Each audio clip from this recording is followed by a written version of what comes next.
Giovanni Battista Bugatti, dit Mastiotita, mieux connu comme Mastiotita. D'ailleurs, il est devenu une légende urbaine romaine. Il paraît que son spectre tourne autour du château Saint-Ange où il a fait tellement d'exécutions. Bon, il est né pas à Rome, il est né dans les Marches en 1779. Il est mort à Rome en 1869, donc il a vécu une nonagénaire, ce qui prouve que le métier de bourreau, ça conserve. Et il faut dire que ce garçon a commencé à 17 ans, ça a été sa première exécution, qu'il a fait remarquer par la maîtrise avec laquelle il pendait ses patients. Surtout, il ne fallait pas dire les victimes, non, c'est les patients. Avec beaucoup de maîtrise, il ne voulait pas les faire souffrir, avec dextérité. Il mourait, sauf quelques exceptions dont je parle dans mon livre, presque instantanément. Et après quoi, au moins au début, il les dépaissait aussi lorsqu'ils étaient morts, hein, mais avec une dextérité extrême qu'il avait acquise on ne sait pas où. J'ai inventé, parce qu'on ne sait rien du véritable mastiotite. Alors, bon, on peut toujours y aller de ces fantasmes, des suppositions. J'ai imaginé qu'il était le fils d'un boucher chevronné et très aimant son métier, mais qui aurait voulu pour son fils quand même une carrière plus prestigieuse. Alors, j'ai fait mourir son père avant que la carrière des mastiotites ait pris son essor, mais qu'est-ce qu'il aurait été content de voir que Mastiotita était appelé partout, et surtout à Rome, où il est devenu le bourreau attitré des papes, parce qu'il en a vu défiler en 90 ans de vie et presque 80 ans de carrière, parce qu'on l'a mis à la retraite de force.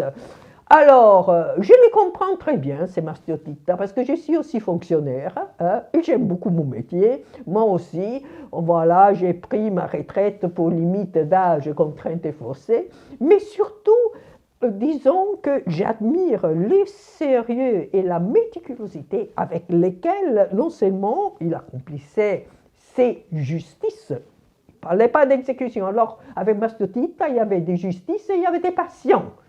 Pas des exécutions et des victimes. Hein. Et donc, c'est cette, je ne dis pas froideur, mais conscience professionnelle qui m'a toujours fascinée chez ces personnages. Donc, on ne sait absolument presque rien.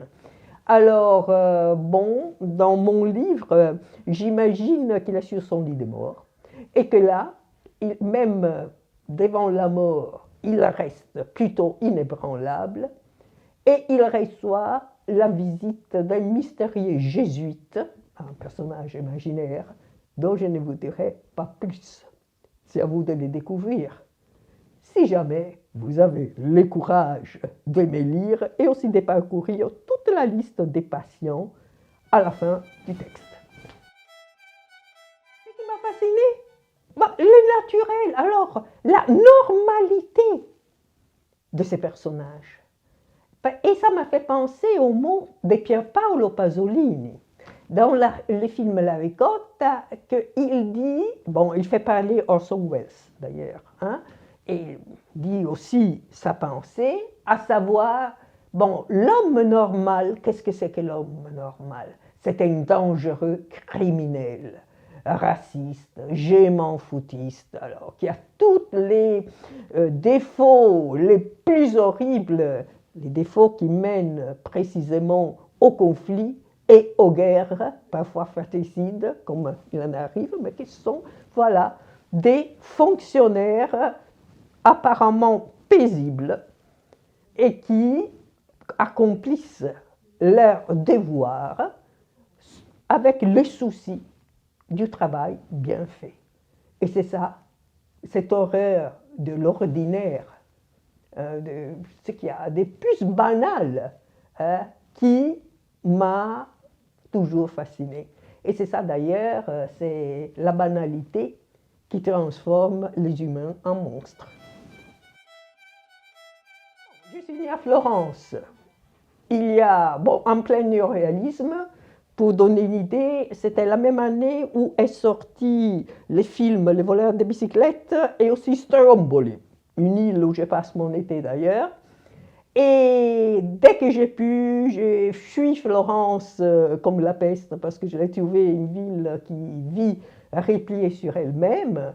Et je me suis installée à Besançon depuis 1973.